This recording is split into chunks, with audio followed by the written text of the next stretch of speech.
All right, I think we're all here.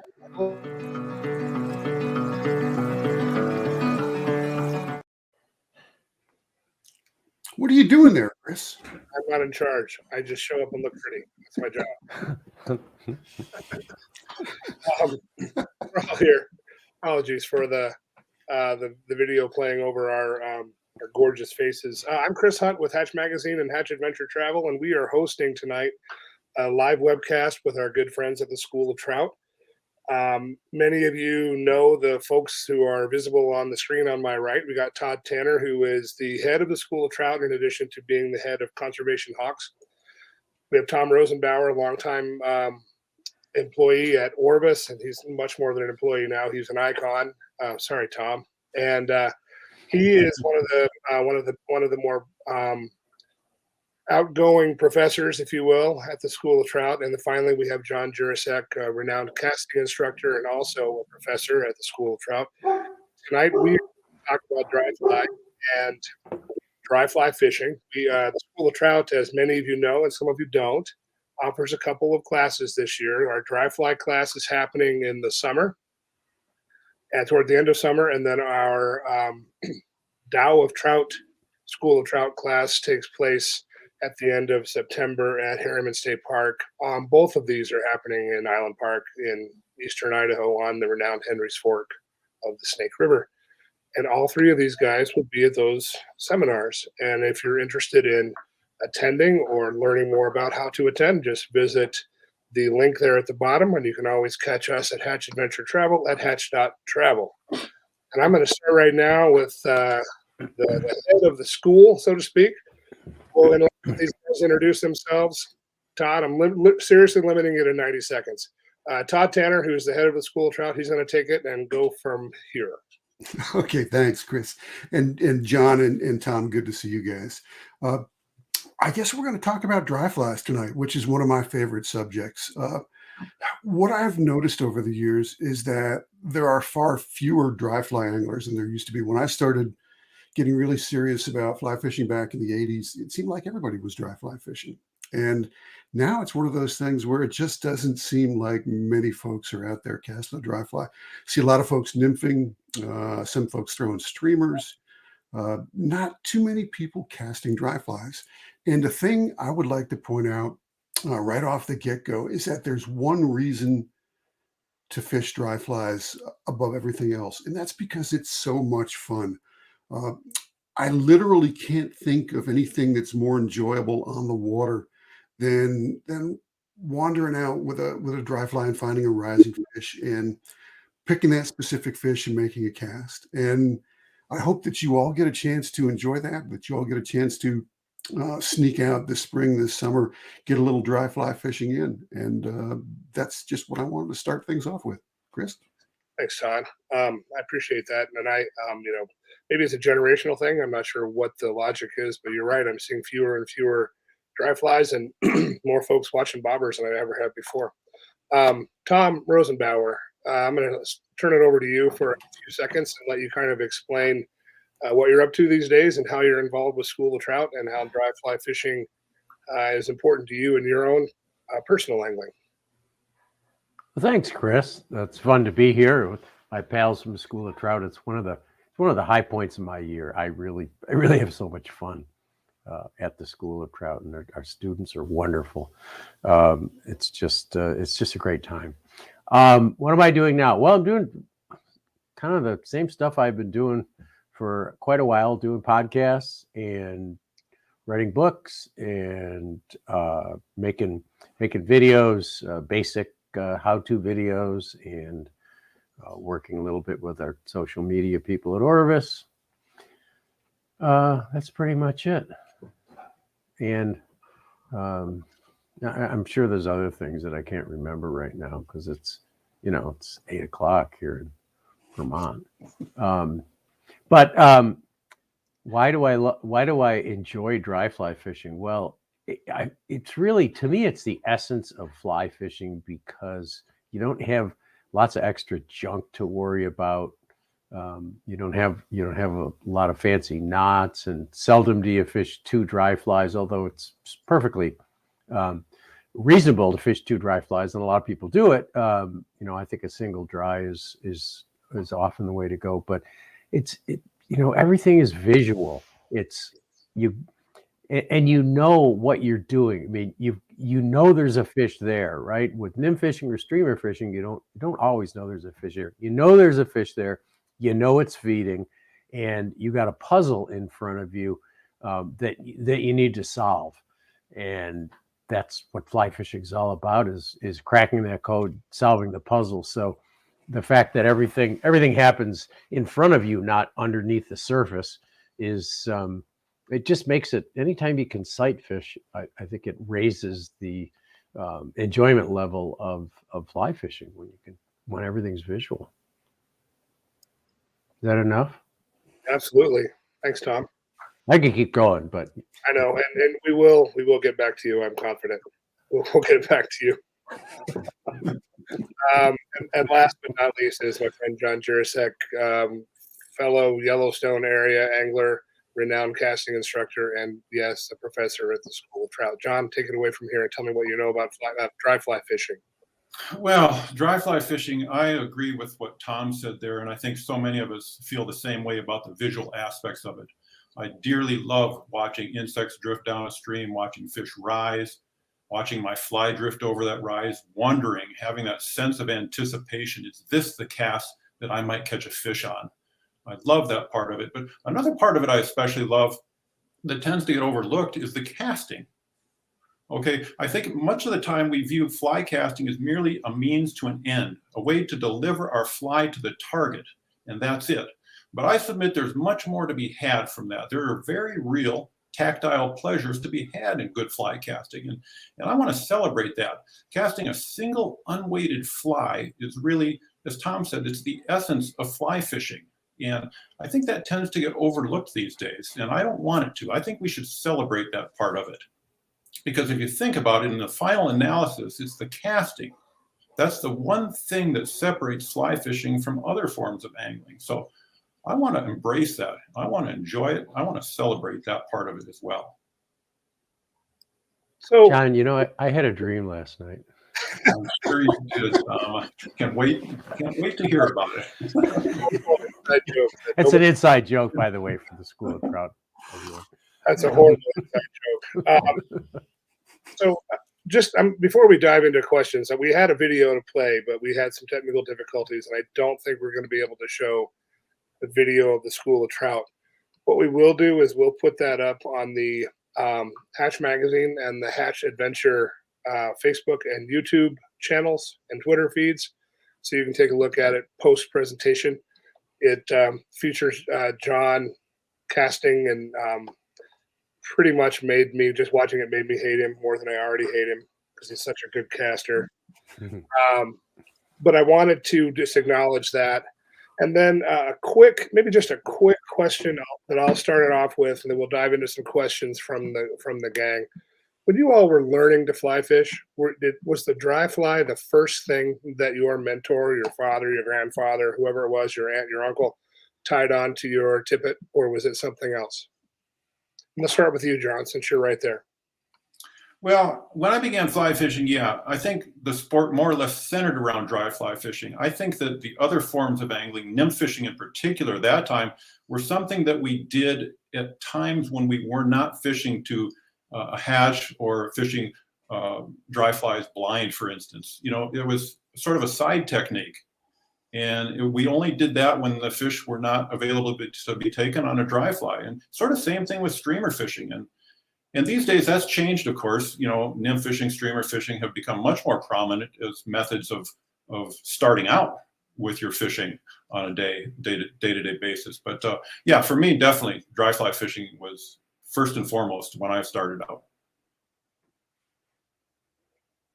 Todd, how about you? And I've literally seen you force feed fish dry flies on the Missouri. So you're going to be your answer might be a little different. So Chris, I didn't have a mentor when I started fly fishing. I had been doing a bunch of spin fish and I was really serious about it. And so for me, dry flies were like this weird, mysterious thing that I didn't know anything about. So I started focusing on streamers because it was as close as anything I could find to what I was used to with throwing a rooster tail or a Meps or whatever. But really, really quickly, I figured out that streamers were not ideal for a fly rod. They're fun, but they require an awful lot of effort.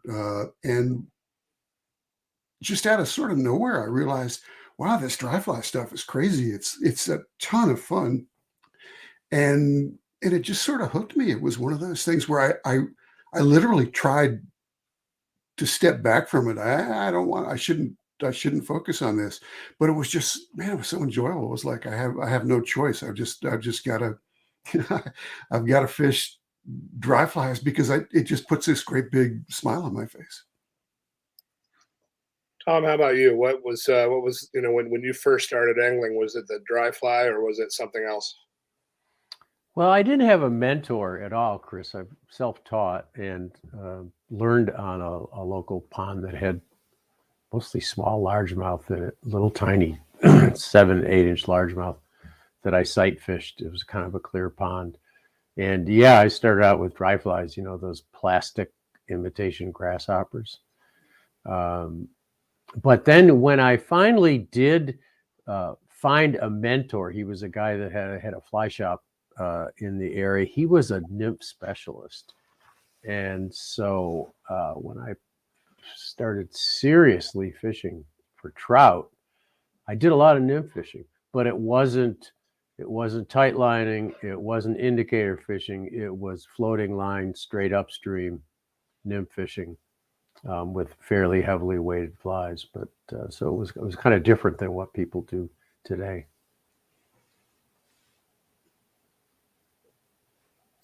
Okay. Since you're still on the main screen, I'm going to dive into some questions, and Tom, we'll start with you with this first question from Dan Doffel, that came over to us prior to the broadcast. What is your favorite hatch to fish, and why? Well, Dan, I think my favorite hatch would be the little blue-wing olives with people, you might have heard them called Baetis. That's the genus of a mayfly, and it's the most abundant mayfly in the world. It lives just about everywhere, nearly every continent where there are cold water streams. And I like it because the fish respond to it really well. They usually hatch in pretty good numbers, and the hatch lasts for a long time. It's one of the first hatches we see in the spring, both here in the East and in the Western United States, first mayfly hatch. But you'll see them in South America. I've never fished New Zealand, but I know they have them there. And in England, they have small olives, and throughout Europe. So they occur everywhere, and it can be a frustrating hatch because the fish tend to like to eat the emergers, and I like frustrating hatches. I like it where I have to think and I have to futz around with a couple of different fly patterns to get the fish to eat it.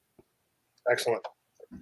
All right. This question comes to us from Michael Chaddock, and John, it's for you. Here's the question. I've tried all kinds of floatant. Seems like none of them work as advertised. Is there a special way to apply it that will keep the fly drier, or do you just need to apply it after several casts or after catching a fish? Well, thank you for that question. And you're not alone there. I don't think any of the floatants out there work as advertised. That said, there are a lot of floatants out there, whether they're gels, pastes, liquids, sprays. All of them these days are just fine. I don't think any of them stand head and shoulders above any of the others.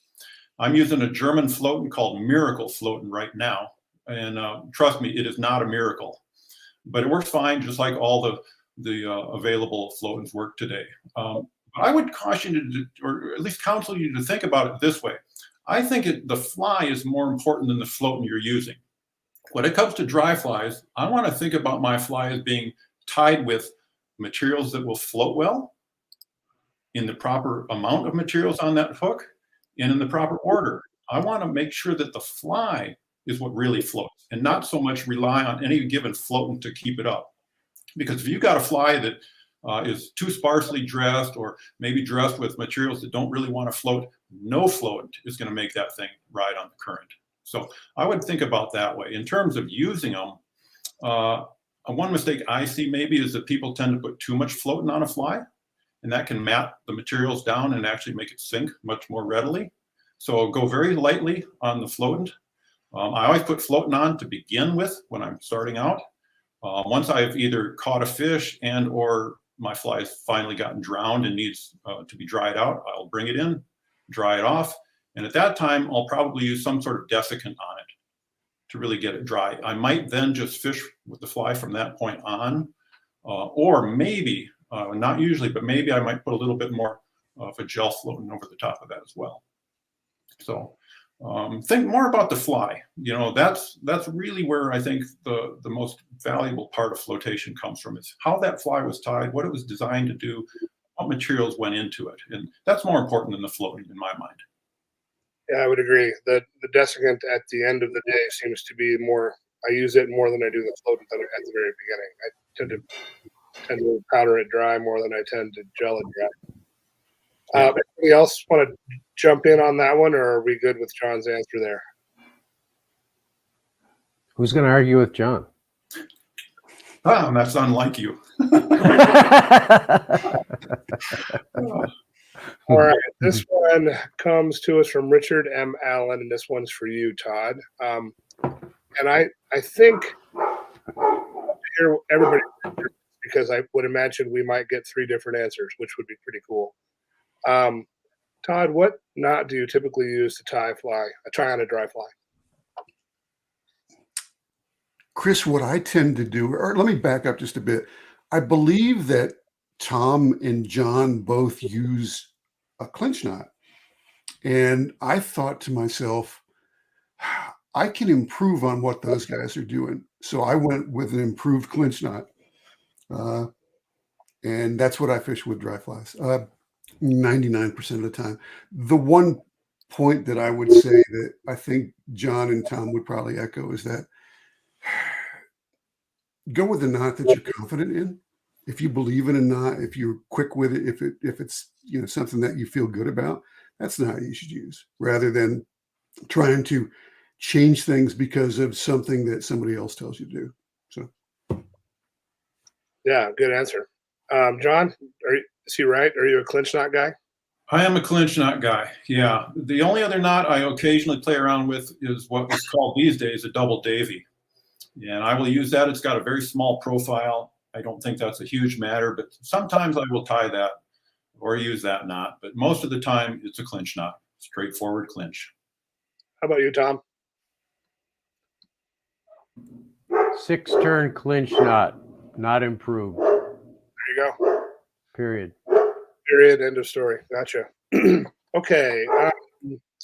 This one comes from my buddy Drew Youngdyke up in Michigan, and it's for you, Tom. I'm really close to getting a new rod for mostly wading small to medium Northwood streams and rivers, lots of tree canopy for brookies. What are the best dimensions? 4 or 5, 8, 6, 9 feet, medium, fast? Why might I choose one or the other? And what does that 4 inches of difference make, if at all? Will one help with roll casting more than the other? So several questions there. Hope you can break that down. If you need me to repeat it, I will. No, I saw it before, so I'm familiar with it. Well, let's tackle the line size first. And if you're mainly fishing smaller flies, I'd say 12, 14 and smaller, and you don't have a lot of wind, then I'd go with the 4. With your tree canopy, you probably don't have big windswept areas. If you tend to fish some bigger, what are called attractor flies, chubby Chernobyls and big wolves and stuff like that, and you want a rod that you can also throw nymphs and streamers with occasionally, then I'd go with a 5. But there isn't a ton of difference between the two. And then between 8.5 and 9, it's said that longer rods roll cast a little better. And I think that's true. And it's also said that I've heard this before, that for accuracy, the way the physics of a fly rod, fly line system work, 8.5-foot rod is supposedly the most accurate. So, and I would not shy away from fishing a 9-foot rod on a small stream. You can hold more line off the water. You can mend a little bit easier. You can roll cast. But the 8.5-footer, I think it's a toss up. If you never plan on fishing bigger rivers, then go with the 8.5-footer. If you might go to a bigger river where there's more wind and bigger flies, then I'd go with the 9-footer. As far as action's concerned, it's so subjective, but I can't stand fast action rods, and I don't see any use for them other than occasionally in salt water with a heavy wind. But I don't care for fast action rods. I don't like the way they feel. I don't like the way they cast. I consider them kind of show off parking lot rods that are generally underlined anyway. So Interesting. Okay. Glad this thing isn't being recorded. why? I would say you can record it. I would say that to anyone. Teasing. John, I just want you to kind of take the same question. You fished a lot in and around Yellowstone National Park, big water and small water. Take Drew's question and apply it to Yellowstone in more of a Rocky Mountain setting. How would you answer that question? Well, again, it really boils down, I think, to the size of the water you're fishing. In the Yellowstone area, we have a lot of small water, but a lot of that water is fairly wide open. And so we don't pay a penalty to have a long rod, a 9-foot rod. Bigger water, of course, a longer rod can be very, very helpful. So in general, almost all my fishing is done with a 9-foot rod. I have some 8.5-footers that I also use, but most of my fishing is more 9-foot oriented for any number of reasons: casting distance, mending line, manipulating it, distance. All of those factors come in, but you can't really go wrong if you're going to be fishing wide open areas with a 9-foot rod. If you're going to fish a lot of tight quarters, then a shorter rod will definitely come in handy, especially if those tighter quarters are brushy where you don't have a lot of room to maneuver. Okay. Let's see here. John, while you're still there, this one's for you. Last year, this is from Rick Jorgensen. Last year, I started playing around with sunken trico spinner patterns. Can you share your thoughts on fishing sunken spinners? Do you still need a drag-free drift? Sunken spinners. When I hear that, the first thing I think of is our old friend Sylvester Neames, he of soft hackle fame, who wrote a lot of books about fishing them. He also tied a lot of sunken spinners that he fished on the swing. And I would always sort of challenge him, Sil, do you really think that those fish are taking your sunken spinner as a spinner, as it's swinging? Because that sort of defies the behavior of natural spinners, right? When spinners come back to the water, they're more or less at the mercy of the currents. They're either dead or dying. So they're subject to the whims of the current. So yes, you can fish a spinner swung and sunk. I have no doubt that fish are taking some natural spinners underneath the surface. Why wouldn't they? But as far as whether they're taking it on the swing as a spinner, I have a lot of doubts about that. So I think if you are going to fish a sunken spinner, I'd be inclined to fish dead drift first and foremost, because that fits in with the sort of regime that a natural spinner is going to do. It's just subject to the mercy of the currents. So I'd fish a dead drift, but sunken spinners, of course. I fished them a little bit with Baetis, because some Baetis species actually lay their eggs underwater. But I have never come across a need for a sunken spinner. And when I have caught a fish on one, I could never be certain that it was actually taken as a spinner.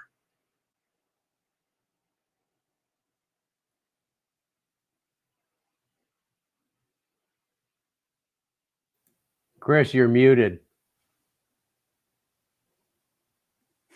Sorry, guys. I was trying to keep the background noise to the minimum.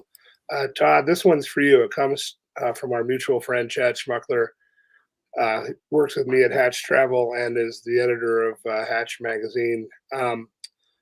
Over the years, I've gone from learning dry fly fishing as something one does by casting upstream to preferring to fish dry fly dry flies downstream most of the time.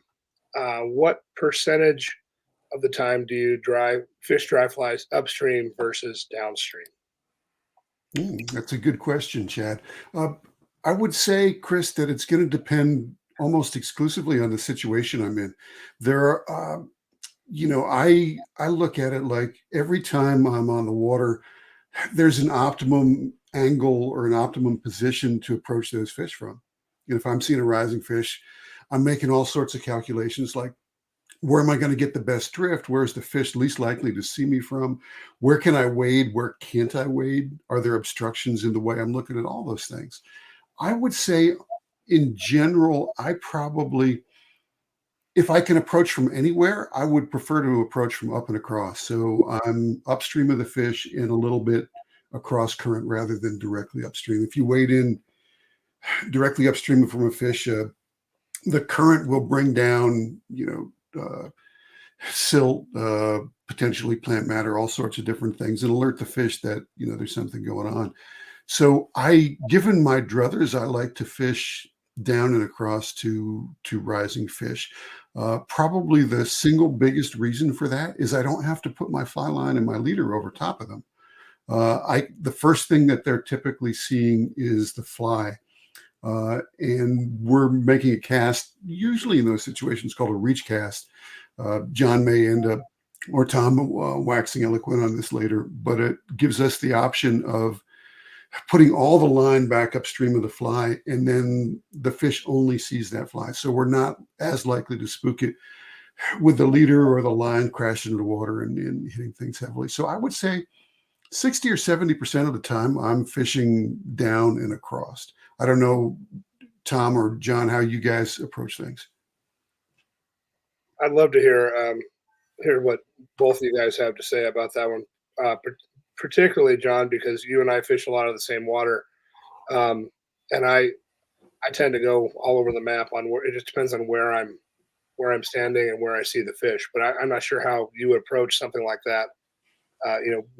How you prefer to fish dry flies to trout. It depends, just as Todd said, on the nature of the water.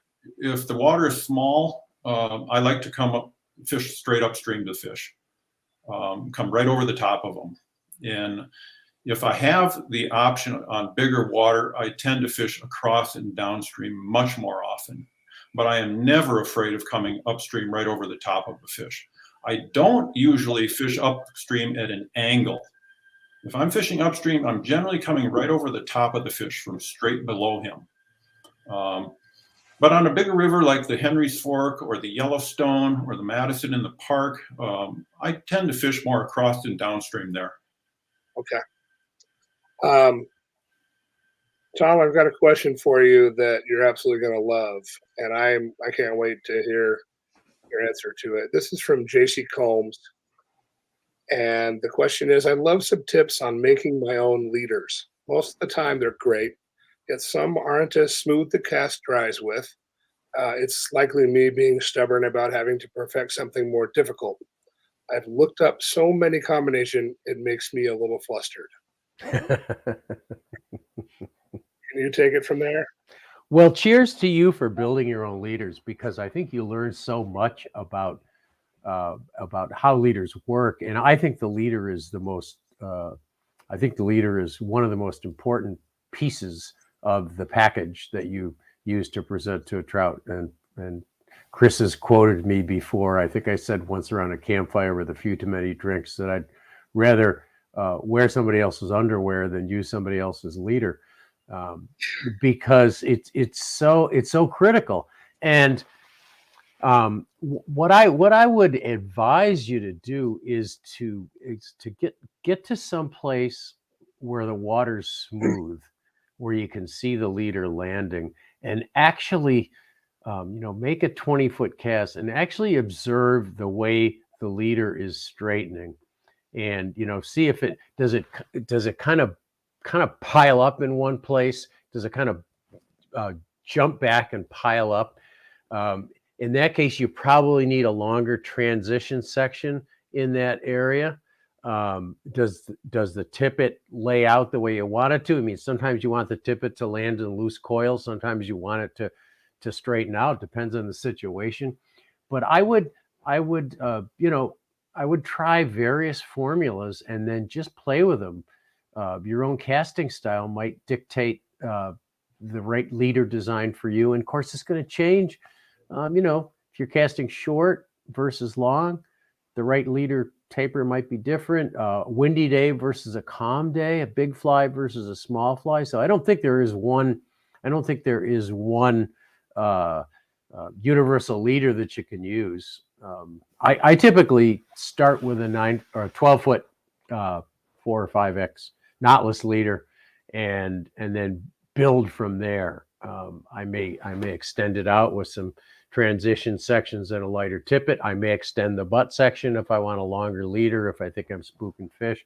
But I think it's that transition. There's a long butt section that's fairly level and it's very stiff. And there's a long tippet section that's level and very flexible. And that in-between part, those transitions between the butt and the tippet are probably the most critical piece. And I usually leave that alone in the knotless leaders that I use. But I think you can monkey with both ends of the leader and modify it based on the situation. Excellent. I knew you'd have a good answer for that.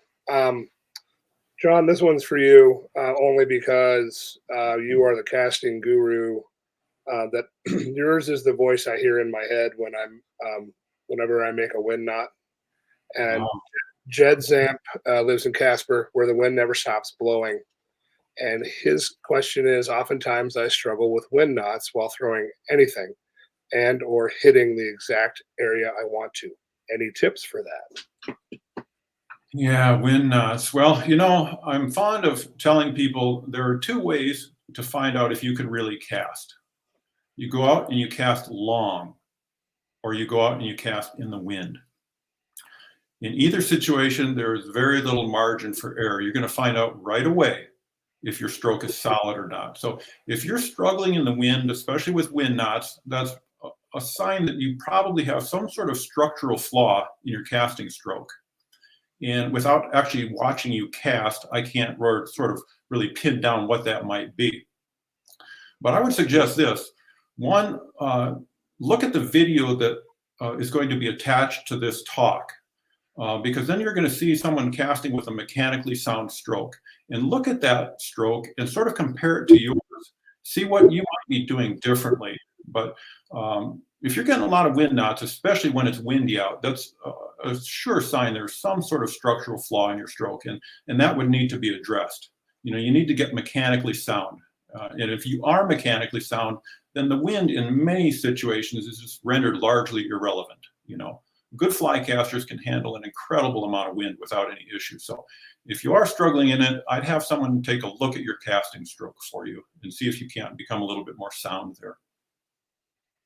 That's good advice. Really good advice. I'm trying to think. We've got a few here that I'm pushing through. Oh, here's one for Tom that I'd love to hear an answer to. And this is from Ed Engler. Tom, what's your favorite dry fly river in the East? And then as a follow-up, a subtle follow-up, what's your favorite dry fly river on the whole planet? Ed doesn't have too much information there. Ed must never have listened to anything I've said, because I hate naming my favorite anything. But in all fairness, I don't really have favorites of anything, flies, fish, rivers, but I would say for the best dry fly fishing over wild trout in the East, it's probably going to be the Delaware system. And it's not exactly hot spotting because it's not exactly unknown.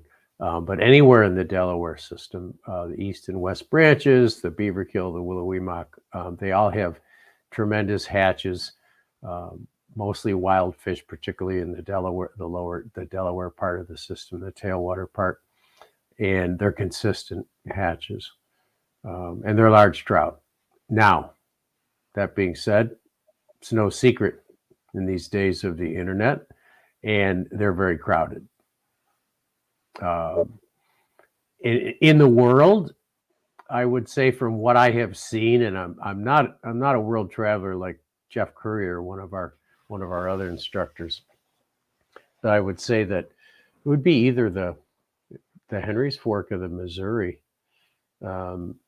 because that both rivers have profuse hatches, predictable hatches, lots of high density of trout. And I tend to lean toward the Henry's Fork just because the Missouri River has gotten too crowded for my taste. I just can't take it anymore. There's just too many anglers on that river for my taste, anyways. I don't like to talk to people when I'm fishing. I don't like to hear other people yelling when I'm fishing. So the Henry's Fork, you can it's a little easier to get away from the crowds there. I totally get that. Todd, I'm going to ask you a question. I probably should ask Tom because he just did a video on this, but I want a different perspective, and then maybe Tom can chime in, and so can John afterwards. Double dry rigs. Do they up the chances? Is it a numbers game? Is it a dropper thing? A drowned trailer? Does it decrease drag, twisting, etc.? What are the what's good about fishing a double dry rig? I think you're muted, buddy. Okay, I'm gonna probably annoy some people. There's nothing good about fishing two dry flies together. I literally can't think of a situation where it's going to improve my angling or make me happier. So, I fish, if I'm fishing nymphs, I fish two nymphs frequently, assuming that regs allow that.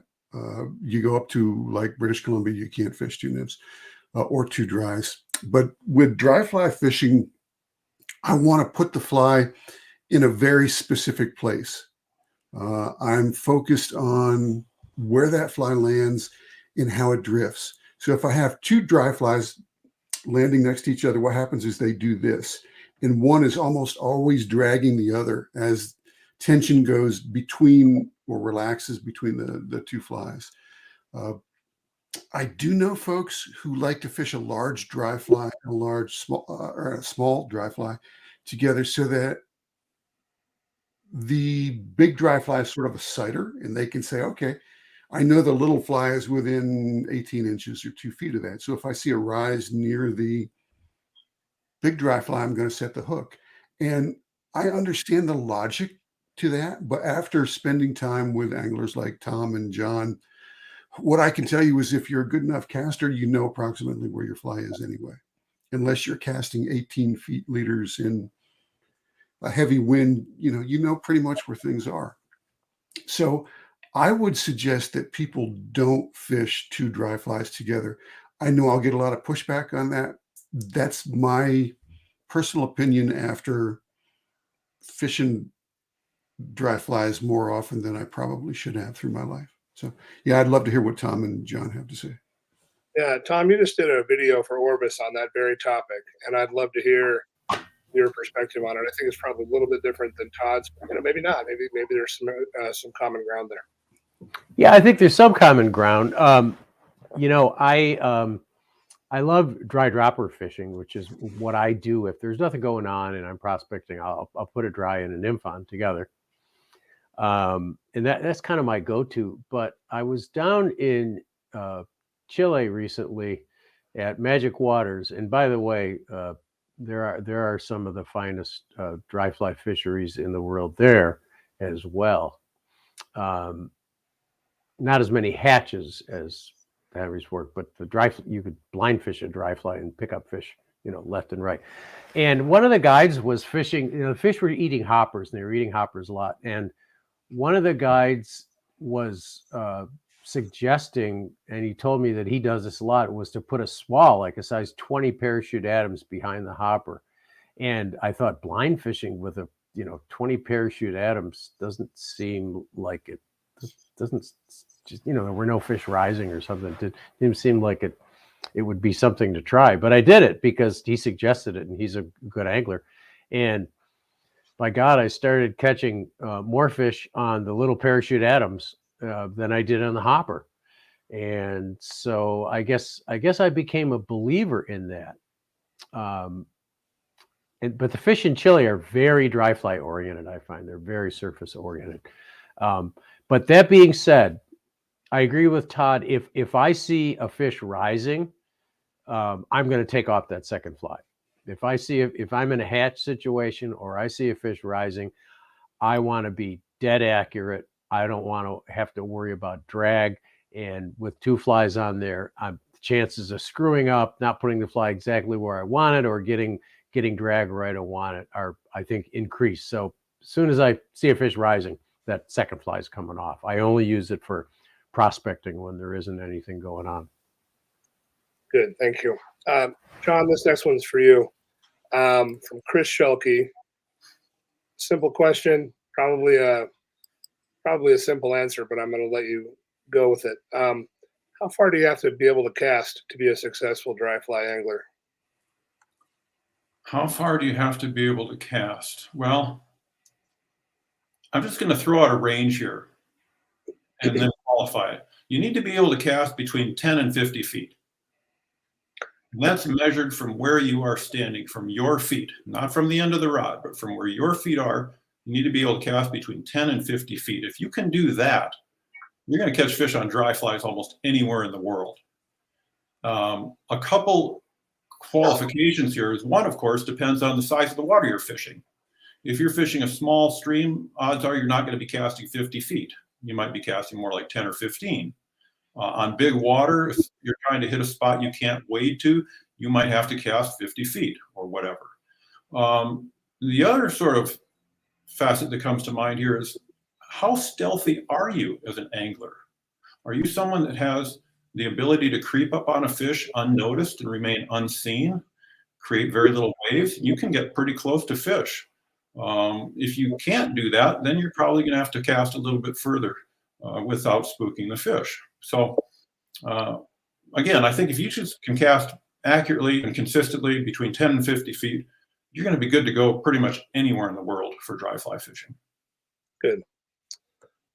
All right, Todd, this next one's for you, and it's from my buddy Mark Payne in Tennessee.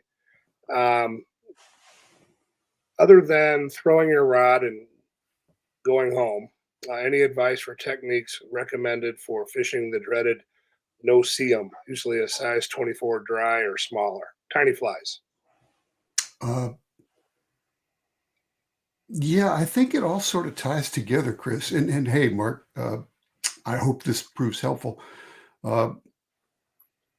When you're fishing very, very tiny flies, there are a couple of tricks that can be helpful. Be really locked in on your leader length so that you know exactly where your fly is landing, because you're not going to see the fly. Keep your cast as short as possible. Don't cast further than you have to. If you can get away with a 25 or a 30-foot cast, that's what I would do. It's just going to make everything simpler. In my mind, the biggest issue with fishing, what the old timers used to call minutia, isn't that you can't see the fly. It's that you can't tell if it's dragging. The fish are going to know that. They're going to see it. You know, they're eyeballing it from inches away. If you've got drag even on a little tiny fly, chances are they're not going to take it. So you need to do everything you can to put yourself in a position to get a good drag-free float where the fly is floating as if it's not attached to anything. So if you focus on a drag-free float, and try and say that 3 times fast, and make sure you're dialed in on how long your leader is. You know exactly where the fly should be, and keep your cast short. I think those 3 things are probably what I would consider to be the most important things with fishing really, really tiny flies. Tom, you fish little dinky stuff in the East, I'm sure. I'm in Montana. Do you think that I missed anything there? What else would you add to that? I fish more dinky stuff in the West than I do in the East. Yeah, I think that short cast, give you a chance to maybe see your fly. And the other thing is often when the fish are on tiny flies, they're eating midge pupae. I mean, if it's a 24, it's probably a midge, unless it's a little pseudocleon or it's those little pale olive mayflies. And don't get hung up on catching the fish on a dry fly. Try a pupa, midge pupa, just under the surface or in the surface. I find that because that's the most vulnerable stage of a midge's life cycle, and I find often that just going to a fly that's just in the surface film or just under it will be better than. And there you can't see your fly anyway, so you look for the swirl and you set the hook when you think it's in the vicinity. While I got you there, a quick question from Rick Jorgensen on leaders and tippets. How critical are leader length versus tippet length? That's for me. Yep. I think that there's two different scenarios here. Leader length is really important when you're trying to keep your fly line away from the fish, because the butt section of a leader lands a lot lighter than even a 2-weight line.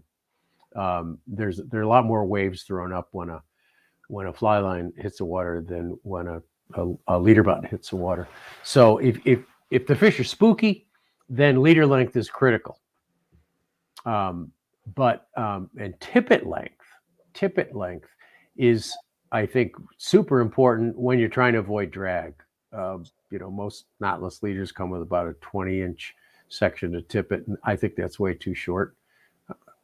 You're trying to reduce the influence of your leader and your fly line on the fly's drift, and the longer the tippet, the more fine diameter, lower mass material you have out there, plus a longer leader generally lands in loose coils, and those have to pay out in the current before your fly starts to drag. So I think if drag is an issue, the tippet's critical. If spookiness is an issue, then the entire length is critical.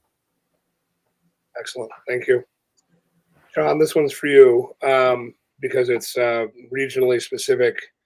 Have you heard, and this is important for anyone who wants to come to the Yellowstone area, have you heard how the Yellowstone River and the rivers in the northern third of the park have recovered or are recovering after the big flood last June?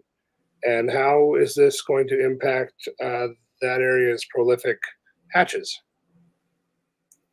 Well, I don't think we're going to know exactly until the season opens this year. I can tell you that the northeast corner of Yellowstone, Lamar and Soda Butte last year, Slough Creek, once they did open in October, they fished quite well. And I know a lot of people are concerned about what happened up there, and that was some really, really serious flooding all the way down through the Yellowstone Valley. But I think one thing we have to keep in mind is that both fish and fly life have evolved over time to deal with conditions like that. They might not happen all the time every year, but the fish and flies are pretty hardy, and they can figure out ways to survive that kind of flooding, and they do survive that kind of flooding. Insect hatches, insect species in the right conditions can rebound very, very quickly within a year or two. Fish not that far behind. So I think given good conditions, in a couple of years, for sure, we're not going to notice much difference. Obviously, the habitat will be different. We'll be fishing different runs, different looking water. But just in terms of survival of fish and fly, I think we're going to be in pretty good shape, given good water conditions. Okay. Living here in the area too, it was jarring to see what was happening. I've never seen anything quite like that. And I had a hard time imagining how it could happen. And then watching it, literally take houses out on the Yellowstone below Gardner was just jarring. That's the best word I've got for it. And there were a lot of people who were affected by that flooding, and a lot of people who were in the fly fishing industry who were affected by that flooding and lost guide days and lost time. So as we all think about how to decide whether or not to go back and fish the Yellowstone sometime, maybe think about some guide relief donations to various nonprofits out there that are put in place to help some of these folks who really lost a little bit of their livelihood last year thanks to these floods.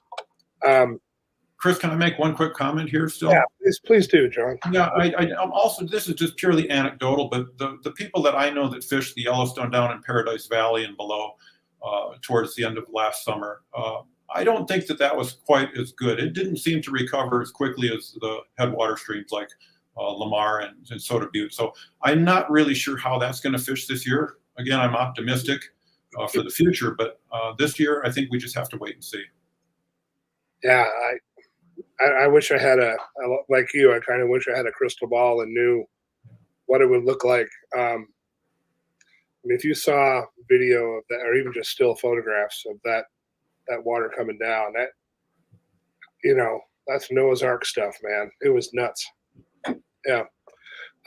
Couple more quick questions, and then we're about to hit an hour here in about 5 or 10 minutes, and we'll decide if we want to keep going. Let's see here. This one's from Chris Elbow. I think I'm going to let Todd take this one since I bugged Tom with enough leader questions. Leader and tippet can still spook a fish, though. Yes. Do you not worry about dropping your leader or tippet over a fish?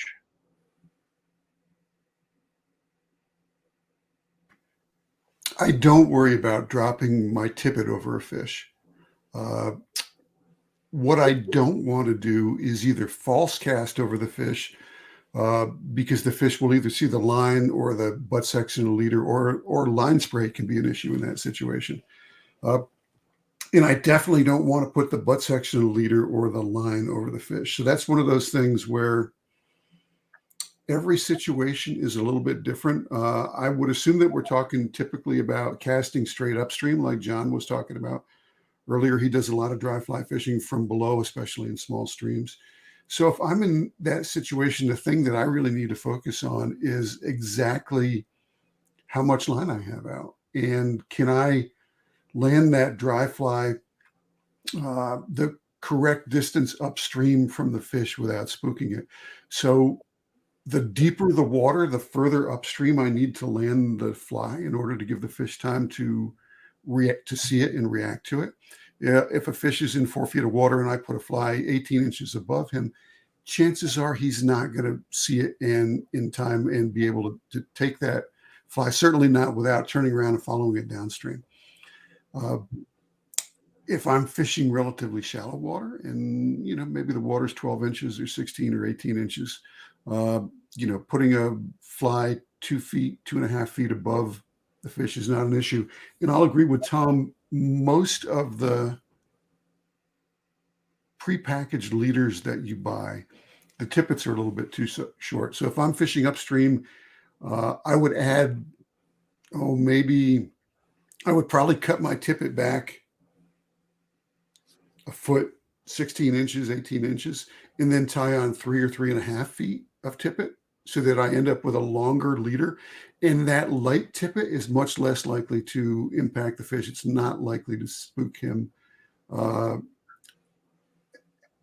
in comparison to, say, the butt section of the leader or especially the fly line. So hopefully that helps. Yeah. Following up on that, this is just a sort of the natural progression on that. And John, you can jump in on this when Todd's done. Give us some advice for fishing longer leaders, say anything, 15 feet ish. Sometimes, a lot of anglers, especially if they are, the small stream creek freaks that really don't necessarily put a lot of time or thought into leaders, suddenly find themselves, say, on the Rio Corcovado in Argentina, and their guide hands you a rod with 18 feet of leader. What do you do? You learn to cast. Okay, that's the single most important thing with fishing longer leaders. My experience, and I don't know if this is universal or not, is that people, and for those of you who don't know, I used to guide on the Henry's Fork and the Madison and the Yellowstone. So I have a little bit of background with watching other people fish. And my experience was that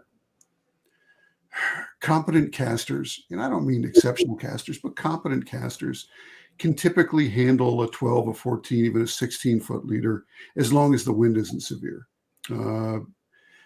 People who cast poorly or who haven't put an awful lot of time and effort and practice into it, I can't handle longer leaders. So, I mean, the one thing I would say, I mean, you can cheat a little bit and say, I'm going to make my butt section longer and stiffer so that it acts more like a fly line and the leader is in essence functionally shorter. But in general, just practice your casting, get out and practice. And we tend to recommend that folks, if somebody puts in 10 minutes a week for, 3 months or 6 months, they will become a far better caster as long as they're adhering to sound fundamentals. So yeah, I would love to hear what these other guys have to say about that. Yeah, John, I'd love to hear your thoughts on that. Coming from a casting instructor, that those longer leaders prove baffling for a lot of anglers. What do you think? Yeah, they certainly do. And one of the reasons for that is the longer your leader gets, the less margin of error you have in casting it. You have to have a very refined stroke to cast a very long leader. And if your stroke is not really refined, you're going to struggle with it for sure. So again, just like Todd said, it comes back to casting. If you have a sound casting stroke, you can cast a long leader with no problem whatsoever. If your stroke is not sound and you're trying to cast a long leader, you're going to find out right away, right? You're going to struggle with it. And that's just a sign telling you that, hey, there's something going on in your casting stroke that isn't quite right. You just have to be very precise with a long leader. You need a solid, mechanically grooved stroke. So if you are struggling with something like that, it's time to have somebody take a look at your stroke and see if it can't be improved. Good. Okay, Tom, this one's for you from Ned Lundball. And the question is, do y'all think cutthroats or any other trout really sometimes just hit dries out of aggression and not to eat? I found that I have a harder time setting hooks on alpine lake cuts and on rivers. I was wondering if it's just me or if they're sometimes just smacking them.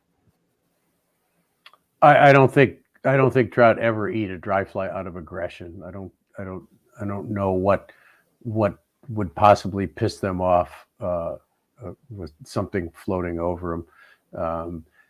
Large cutthroats are known to be very slow, methodical risers. And I personally find when I go from, say, fishing brook and brown trout and rainbows, wild rainbows here in the east, to fishing in the west, I have to slow down my hook set, particularly with big cutthroats. They just take a long time to inhale the fly. And I miss a lot of them at first until I slow myself down. So I don't think they're taking it out of aggression. They definitely think it's something to eat. That's why they're putting it in their mouth. I mean, they might take a streamer out of aggression, but I don't think a dry fly. So I think you just maybe need to hesitate a little bit more on your strike, or they could be refusing the fly. The fly could be too big and they're just bumping it with their nose. Sometimes the fish will come up for a fly. It looks good. And then when they get close, they say, that didn't look quite right. And they close their mouth, but they keep coming, and their momentum makes it look like a rise because they break the surface, but they actually never open their mouth. So it could be any of those things, but I think just slow it down a little bit and wait till you see your fly disappear in the fish's mouth will help. Okay. I believe we have run out of questions for now, but we're scheduled for another 15 minutes or so. And I saw one. I saw one about when do you give up on a little? At what point will you give up on something like a blue-winged olive based on size or light because you can't see it? I don't think we answered that one. No, there you go. And it's I noticed I wasn't scrolling down. So why don't you take that one right off the bat? When you're fishing a blue-winged olive and it's just getting a little maddening. You're getting strikes all around and or rises all around, and they're not hitting your fly. When do you just say, to hell with it? I don't give up. I try to get a little closer, try to change my angle a little bit so I can see a little better. But I'm not if fish are eating olives, I'm not giving up. Good. You're not going to see those little tiny dark flies on the water, guys. You're just not going to see them. Don't think that Todd or Chris or John and I always see our dry flies, because we don't. You just have to guess. And, sometimes you strike to nothing, but that's, there's a cliche, hook sets are free, right? I hate that. Hook sets are free. But Uh, don't ever give up on them. Switch flies maybe, or switch your positions, or put a longer tippet on. But why give up when they're fish surface feeding? There are a few more questions, and thank you for that, Tom. This one from Paul Snyder. Just how important is color or pattern in your opinion? I think the two color green and orange PMD spinners are killer compared to a standard rusty, especially on the ranch, which is where the School of Trout is held, the Harriman Ranch, Henry's Fork, and the Harriman State Park, but not necessarily as important as presentation. Todd, I'm going to let you take that one since you're the Henry's Fork guru. Well, I would say that, to my mind, presentation is the single most important thing. And after that, it would be the size of the fly, then the shape of the fly, and then finally the color combination. There are certainly situations where nailing the colors or let me put it this way, fishing flies that are a little bit different than what those fish see on a pretty regular basis, that can be effective on heavily fished waters. It won't make a difference in places where not too many folks fish. I sort of look at it like I want to have everything right. Okay, I want to make I want to make a good cast, a good presentation. I want that fly to be the perfect size for what I'm trying to accomplish there. That may mean it's the same size as the natural. It may be a little smaller, it may be a little bit bigger. I'll go back and forth on that. I want to have the right pattern. I have some patterns that are just, I have tremendous amounts of confidence in them. So I like that certain profile, depending upon what insects are out there. And color would be sort of the last thing for me. I'm more of a shade guy.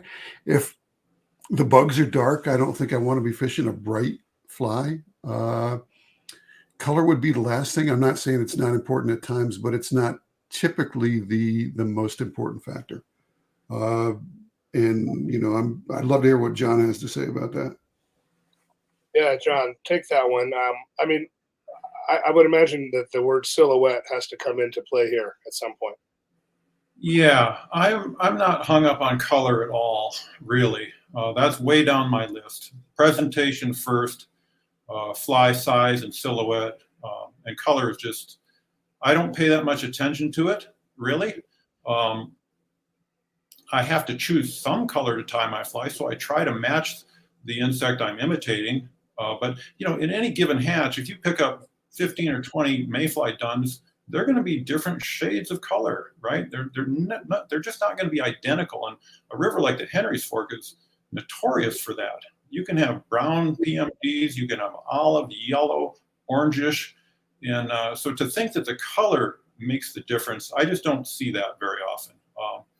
I think much more important, of course, is presentation. That rules everything, for my mind. And one of the things that I think it's very hard for people to appreciate what can be accomplished with good presentation, because that doesn't translate well through film.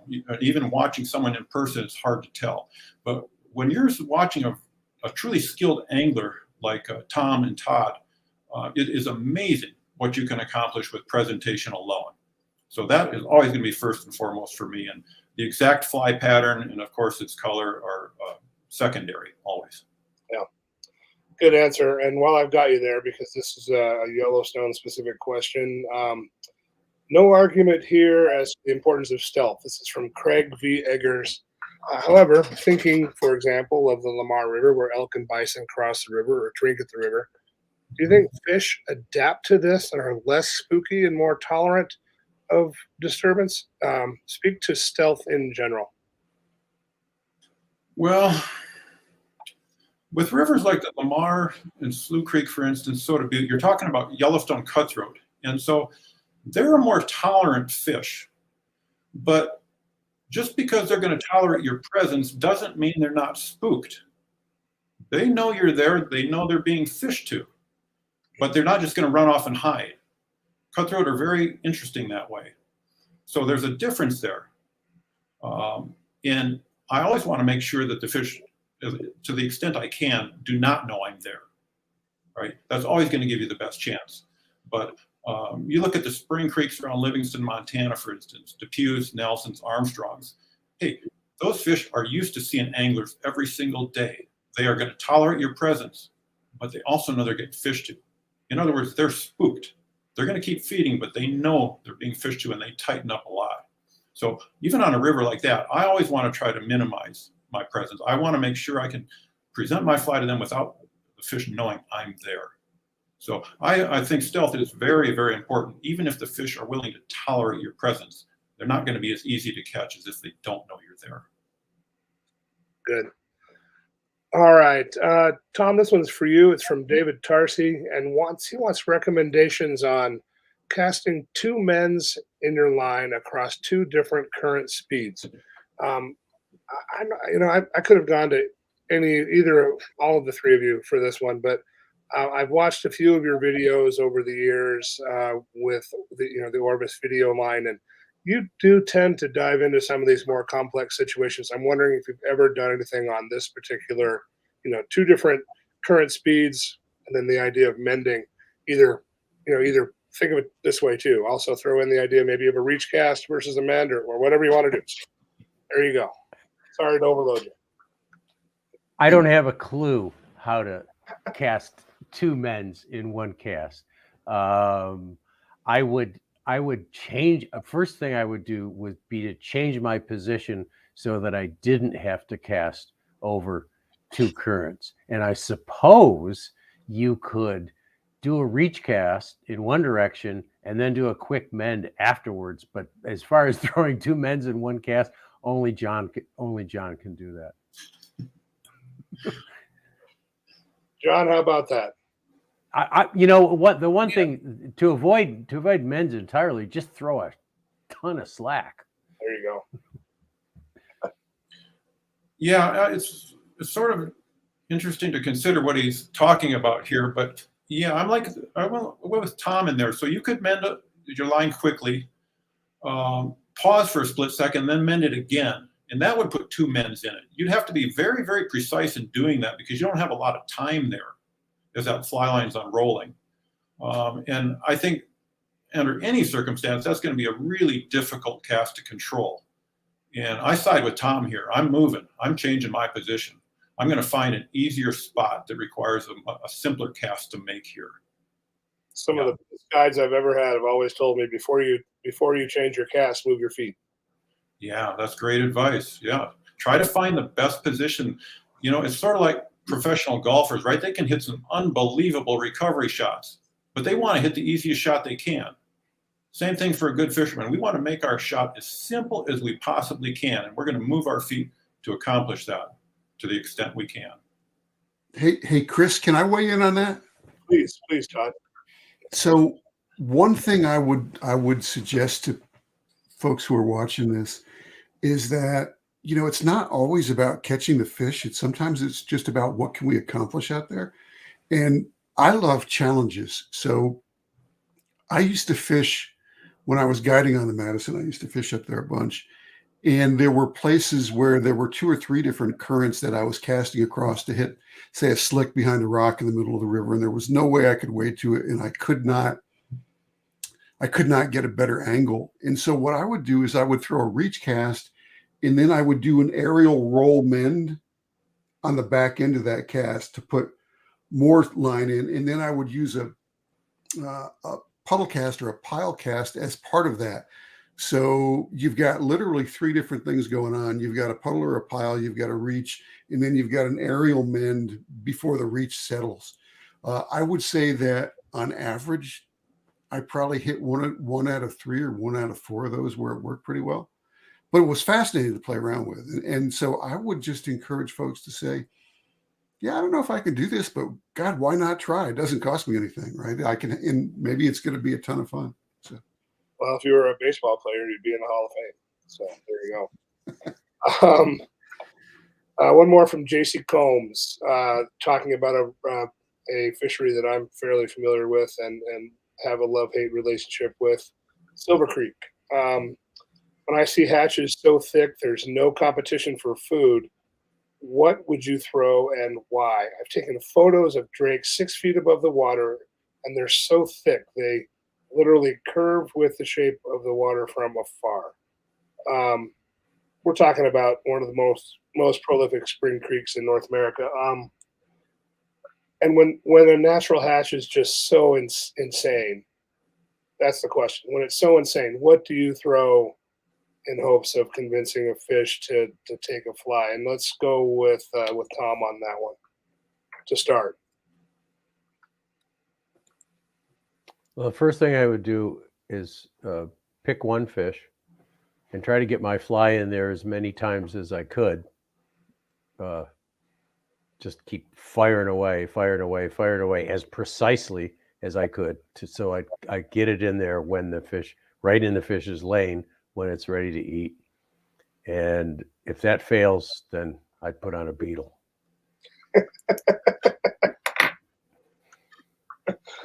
It sometimes works. You know, these fish that are keyed in on something, you just can't compete, and you slap a beetle down and they eat it. Yeah, when you're in the midst of a blanket hatch, sometimes throwing something that doesn't look at all like what's hatching, what the fish. Todd, what do you think about that question?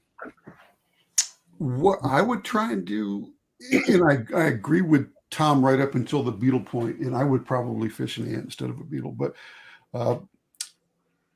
the thing I would try and do is I would try and find a fish that had a particular rhythm. And if you can time a fish and say he's eating every 3 or 4 seconds, or he's eating every 8 seconds, you can up your odds. You can't, nothing's perfect, right? But you can say, I'm going to put my fly 30 inches above that fish because that's the right distance for the water depth. And it's going to float down to him, and it's going to get there in line with his rhythm. So I would say that ups my odds by maybe 50%. So that's the one thing I would say. John? Well, I kind of agree with both of you guys. You know, the first thing I'm going to do is I'm going to accept the challenge that you talked about. And then I'm going to do what Tom said, is I'm going to cast repeatedly, precisely, and quickly. And I'm going to try to force that fish to eat my fly through sheer effort of the will and precision casting. And I'm going to give that a real hard shot because I think that's a good way to do it. But you got to be really precise with your casting, of course. If that does fail, yeah, I'm going to switch flies too. And maybe I'll put on, if we're talking brown drakes here on Silver Creek, maybe I'll just put on some big old whatever, another big old drake fly or something that is very large and obvious that's different than the brown drakes the fish is feeding on, and just see if I can't force them to take something like that too. Yeah, most Adam's box. Yeah, beetles and ants, of course, they work great too, and both of those are excellent ideas as well. Good answers, guys. All right, we're getting close here. Last question. Jim Dawson, in the good old days, a yellow humpy, a renegade, and a royal wolf worked all summer long on the Madison. Not so much anymore. Is that because the catch and release guys have given every trout a PhD on that river, and they know what to eat and what not to eat? And I would expand that to say just about any, rather popular fishery coast to coast. 30, 40, 50 years ago, there weren't the numbers of fly fishers there are now, and those standby dry flies would work as Jim says all summer long. Now, not so much. What do you think about that? And are we victims of our own success here by using the catch and release technique to educate fish? Let's start with you, John, since it's Madison specific to start. Well, I think there's some truth to that. One of the things we have to think about is that in any given river, there are certain fish that are going to rise and certain fish that are really easy to get access to. Well, guess what? Those fish see a lot of flies and they get caught a lot. Other fish aren't willing to rise and they're tucked away in places they're not going to be bothered. So we're fishing to a small subset of the population in any given river with a dry fly.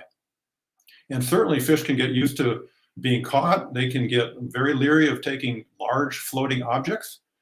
I would just tell Jim, hey, your yellow humpy is still a great fly on the Madison, but you're probably not going to get away with one in size 12 like we used to. Maybe you got to fish a 16 or an 18. And same with other attractor flies. Fish see large floating objects floating over them every single day of the year. They get caught on a lot of those. and they can become leery of them for sure. So it's a little bit different than it used to be. But it's not as if we are educating the fish in that sense. You know, that smacks of Lamarckism way back in the day where, you know, learned behavior is transmitted genetically, and we know that isn't the case. So I think it's just, you're hitting a small subset of the population of fish, and yeah, they can get used to those flies. Tom or Todd, want to jump in on that one, or are we good? I would just agree with what John said. Pat McCabe, who I've been fishing with for more than 30 years now, loves to fish little yellow humpies and does extremely well on them.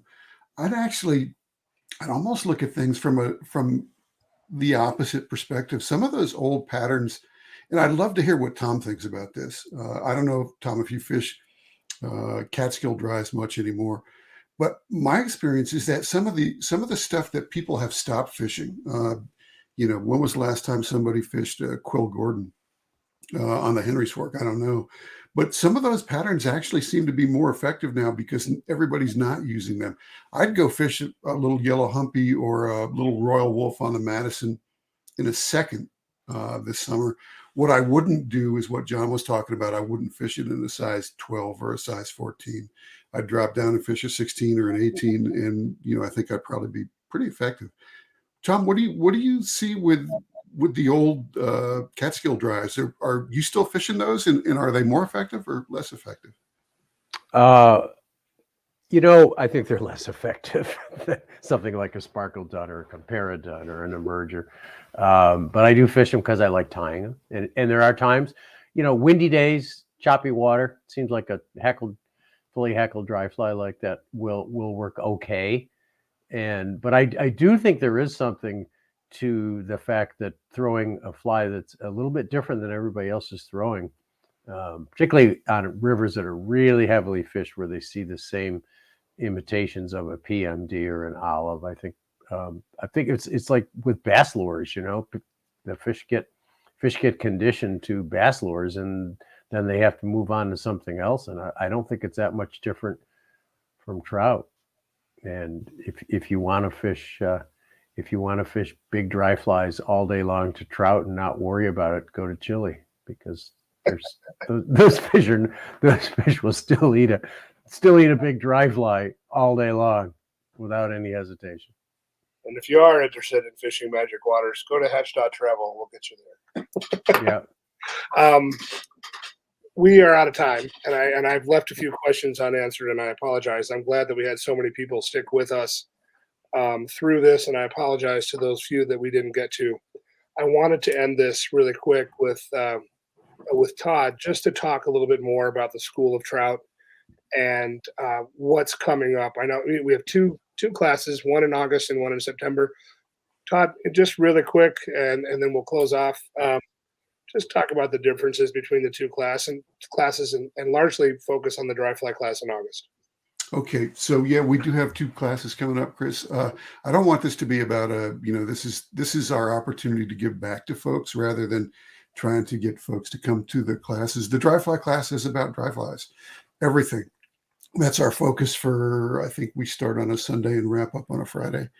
And, you know, we are as intense and thoughtful and focused as we can possibly be with giving people everything they need to know to fish dry flies really, really effectively. The Dow Trout class in September is it's more a foundational class where we're trying to give people the skills and the knowledge that they need to go from not fishing as effectively as they want to being more well-rounded and all-around anglers. The one thing I would say is that you don't need to go to a fly fishing school to learn how to fly fish. You don't need to go out with a guide. You don't need to go to a casting instructor to learn how to cast. But if you want to improve quickly and you want to get the most out of your time on the water, those can be effective ways to go. There's a lot of other great stuff. You can read Tom's books, which are exceptional. And, you know, you will learn a huge amount. You can go on the web and read good stories on Hatch or any number of other locations. There's actually some pretty good stuff on YouTube, and Orvis has a lot of good stuff on YouTube. But there is something to be said for, learning at the hands of somebody who really knows what they're talking about. I started guiding fly fishing in more than 30 years ago, and I still learn from the other instructors at the school. I learn more about casting every time I'm around John. I learn more about entomology and fly choice and reading water every time I talk to Tom. I see these guys out there, and it's like it sort of boggles my mind that I've missed so many things over the years. And I think that we put the few people who come through and hang out with us for a week, we put them in a position where they can learn a lot if they so choose, but we can't create passion in anglers. We can't tell people, this is how you have to feel. That has to be something that comes from within. So we try really hard to find folks who are really enthusiastic about their time on the water, who have a super strong connection to nature and want to spend time learning things so that they get the most possible enjoyment. I mean, at the end of the day, fly fishing is really sort of silly, right? We spend all this time trying to catch these fish, and then we turn around and we let them go. And the only reason to do it is because we're having fun. It's putting a big smile on our face. I love it when people fish intentionally, when they say, whatever their reason for being out there, they say, this is what I'm trying to accomplish today. And they go out and they do that and they have fun. And I mean, I think it's an old Arnold Gingrich quote who said that fly fishing is as much fun as you can have with your pants on. And, I think that's probably true. I love standing in the water, waving a fly rod. And it gives me so much personal enjoyment. It connects me to the world around me in ways that I just don't get otherwise. And so I personally want to share that with folks. And I know John and Tom are passionate about their angling in their own ways. And it's sort of cool to have a place where folks can come and hang out and learn from people who really, really know their stuff and take something that's going to be with them for the rest of their lives. So that's pretty much what I have to say about that, Chris. All right. Well, I appreciate that. And I very much appreciate the input from Tom and John as well. Guys, it's always great to see your faces and hear your voices. I know we don't get together as much as we would like to, but I'm hopeful that I'll be able to rub elbows with you a little bit this summer up in Island Park on the Henry's Fork. And listen, if you have more questions, please just put them in the chat on the platform that you're using. We'll send them around to these guys, and we'll see if we can't get some answers out to you one way, shape, or form. And hopefully, everybody gets a chance to have their questions answered by this crew, which is fantastic. And with that, I think we're out of time. We're past time. So let's close it down. And thanks again to all of you. And again, if you're interested in the School of Trout, go to hatch.travel/SOT for School of Trout, and we'll get you out there on the water this summer. Thanks all. Great seeing you guys. Thanks, Bye, guys. everybody. Thank you.